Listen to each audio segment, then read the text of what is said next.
Bonjour, dans le cadre de la formation TIC et partie pédagogique au profit des enseignants universitaires nouvellement recrutés au sein de l'Université Moulin Tizi-Ouzou, assurée par l'Université Frères Mentouri de Constantine, je vous présente ce cours de physique intitulé Vibration de mécanique, qui est une partie du module physique 3 destiné aux étudiants deuxième année LMD dans les spécialités suivantes: sciences technologiques et sciences de la matière, au sein évidemment du département de physique. Ce cours est composé de 7 chapitres. Chacun est traité à travers des séquences pédagogiques permettant l'assimilation des concepts prévus. L'ensemble des chapitres est décrit ici sur la carte conceptuelle. Le plan détaillé de ce cours, on le présentera dans une autre diapo.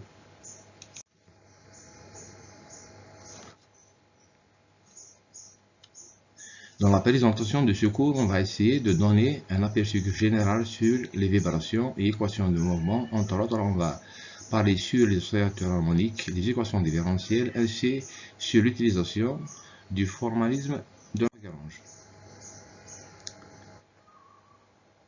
L'objectif principal de ce cours, c'est que l'étudiant sera en mesure de reconnaître l'équation du mouvement d'un phénomène physique vibratoire, de solutionner l'équation du mouvement pour divers systèmes physiques oscillants et d'être en mesure de résoudre les différentes équations différentielles des systèmes physiques.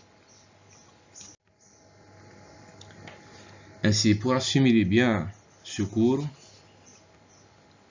l'étudiant est censé de savoir définir un système physique oscillant, d'avoir des connaissances sur le modèle d'oscillateur harmonique, de savoir appliquer le principe fondamental de la dynamique à un système mécanique, de connaître les expressions des énergies cinétiques et potentielles, de savoir résoudre les équations différentielles de second ordre, soit linéaires ou à coefficient constant sans second ordre.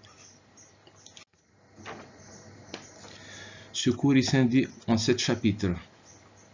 Ainsi, le premier chapitre sera consacré à une description globale des moments oscillatoires périodiques et harmoniques ainsi que les différents formalismes permettant de déterminer les équations différentielles des moments des systèmes conservatifs. Le deuxième chapitre porte sur l'utilisation du formalisme de Lagrange qui décrit les associations des systèmes physiques.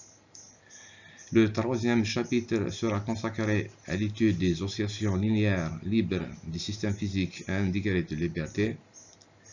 Le quatrième chapitre traite les oscillations libres des systèmes à 2 degrés de liberté. Dans le cinquième chapitre, on traitera les oscillations forcées des systèmes à 1 degré de liberté.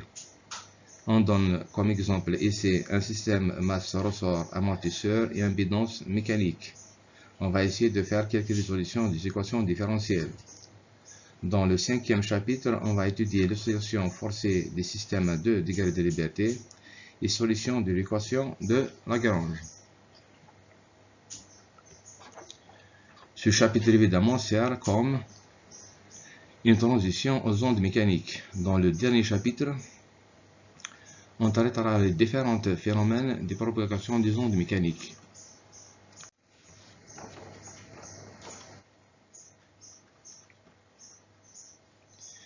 L'évaluation des apprenants se fait à travers un examen final écrit. Cet examen porte sur tout ce que l'étudiant ou l'apprenant avait vu dans ce cours pendant le semestre.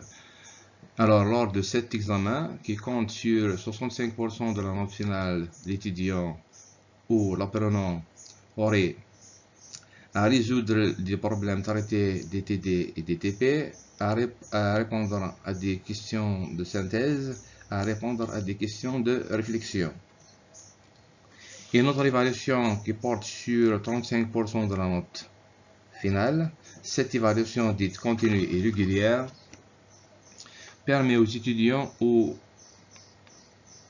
apprenants d'engranger des points tout au long du semestre. Cette évaluation continue est réalisée par différentes formes. Chaque forme présente un quart de la note globale. Il s'agit évidemment de la moyenne des notes des interrogations écrites, des notes obtenus aux réalisations individuelles et collectives et de la moyenne des notes des TP. Et je vous remercie.